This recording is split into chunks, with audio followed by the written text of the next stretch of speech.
What's up everybody? In this video I'm going to reveal the total cost of the rebuild I did on my 2017 KTM 250 SX. So this may be relevant to you if you're planning to do a rebuild yourself, or maybe you're looking for a second-hand bike, and in that case it's quite handy to know what different parts cost in case you need to replace something. Most of the parts I used are quite common when rebuilding a dirt bike.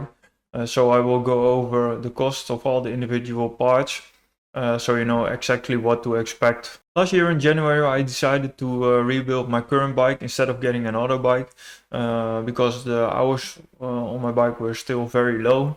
So I was very excited because I could do something creative, and it also gave me the opportunity to make a rebuild series. In case you want to see the rebuild series, I will put a link in the upper right corner.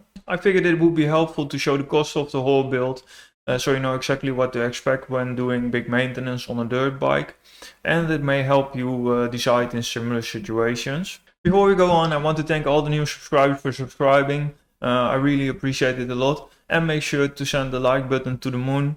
Race, a win would mean a lot. Oh, there it is! So to give you a little bit of a backstory, I stripped my whole bike to get the frame powder coated. As well, I sent my suspension off to shock therapy for maintenance and an upgrade, because I wanted the suspension to be right for my weight. In the meanwhile, I did a top end rebuild because I could easily work on the engine since it was out of the frame. And the top end already had 20 to 25 hours on it. And I replaced all the bearings of the swing arm, the linkage, and the headset. When the frame came back in with a fresh powder coat, we started building up the bike again, and we took care of things we came across. So I got a new rear tire, new front brake pads, new foot pegs, and some miscellaneous parts. And as well, we replaced all the fluids in the bike. After I finished most of the maintenance on the bike, I placed a new air filter box, all the new plastic, and the new seat cover. And to finish the build off, I installed a new custom designed graphics kit. She like me, Molly rocks in my green tea. So now that you know the backstory, let's talk about the cost of the build. I separated the cost in two categories, maintenance and appearance. And within those categories I made some subcategories, which I will go over now. Actually, before we go on, what do you think that the total cost of the rebuild will be? Let me know in the comments. So let's start off with the maintenance category. I will first begin with the engine. We rebuilt the top end of the engine, so we needed a top end piston kit that included all the parts that you need for a top end rebuild, so that was very convenient, and the total cost of that was 165 euros. And as well, not directly engine part, but we also installed a new throttle cable, and that was 27.77. So the total price of the engine part was 193.25. And pay attention that I do everything in euros, since we're in the Netherlands here, so it's euros. So for the suspension, I sent it to shock therapy to take care of it. They did a full overhaul on the forks and the shock. As well, they installed an upgrade, a shock reservoir with a rubber membrane. That was around 90 to 100 euros, I believe, of the total cost. And I did this because I wanted to have the settings of the suspension set to my weight. So yeah, that was, I think, the most expensive part of my rebuild. I don't do this every year, so it's kind of an investment. So that came out on 549.99. So the next subcategory is the bearing kits. So we got three bearing kits, and the first one was from the linkage, the swing arm linkage, the one of the swing arm itself, and the steering bearing kit, that's the headset, and the rings of the bearing from the headset that go into the frame. It's handy to have a press for that to get them because they're very tight in there. So I let Andre Motors do that for me. So the total of that was 176.58. The next category is the tire and the brake pads. I let Andre Motors install a new rear tire.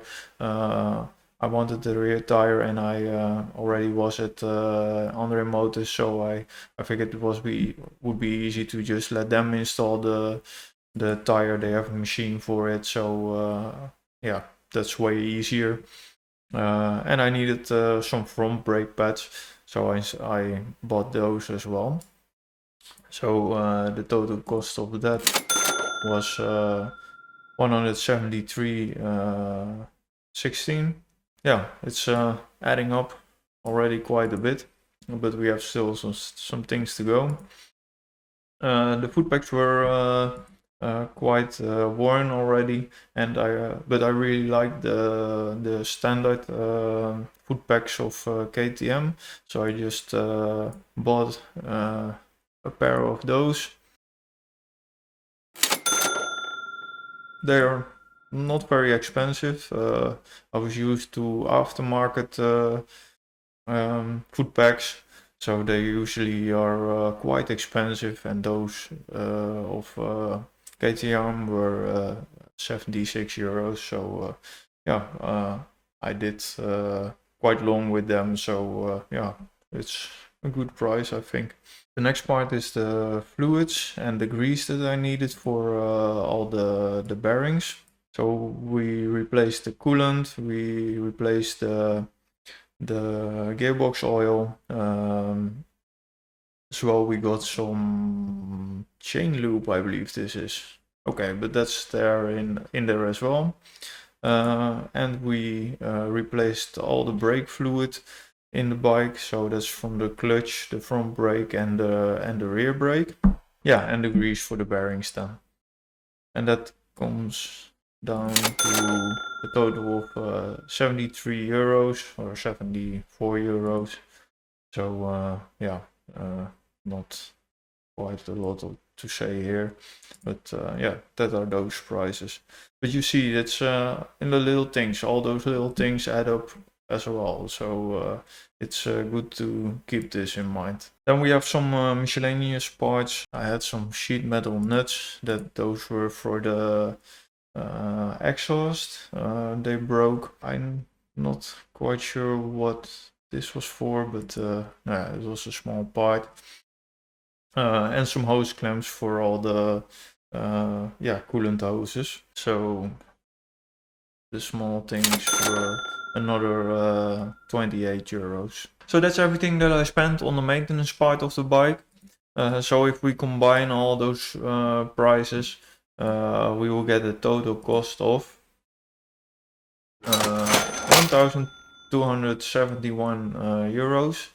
So yeah, keep in mind that most of the things are just parts.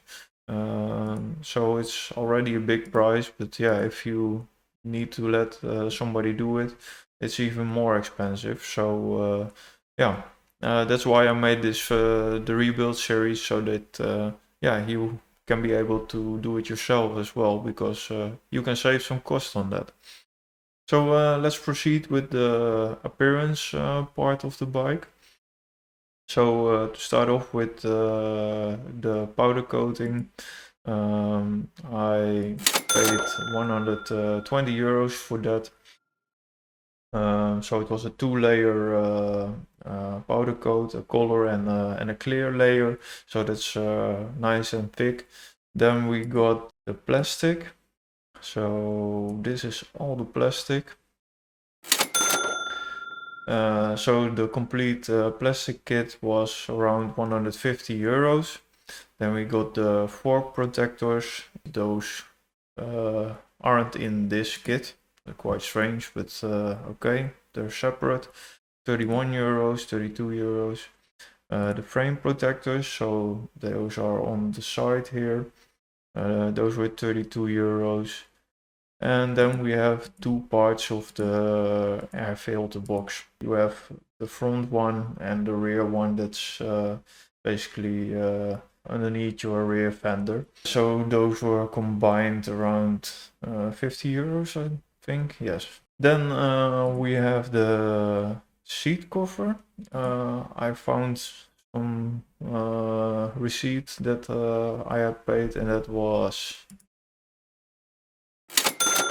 around 75 euros, but I couldn't find where it was for. So I think it was the seat cover because I didn't have it in here yet. And then like most expensive part from the appearance, that was the graphics kit for 266 euros. So the total price of the appearance part of the rebuild comes down to 725 euros, and that is this one as well. So yeah, earlier I was talking about that some of the parts are necessary and some of the parts aren't necessary. So obviously, like the powder coating is not really necessary, but the point is when the old coating of your frame goes off there, the frame starts to rust. Yeah, and at some point that's not benefiting your frame. So it's better to do that yeah, once in several years if you're actively riding. So I find this quite necessary after a few years. The graphics kit is yeah, obviously not necessary.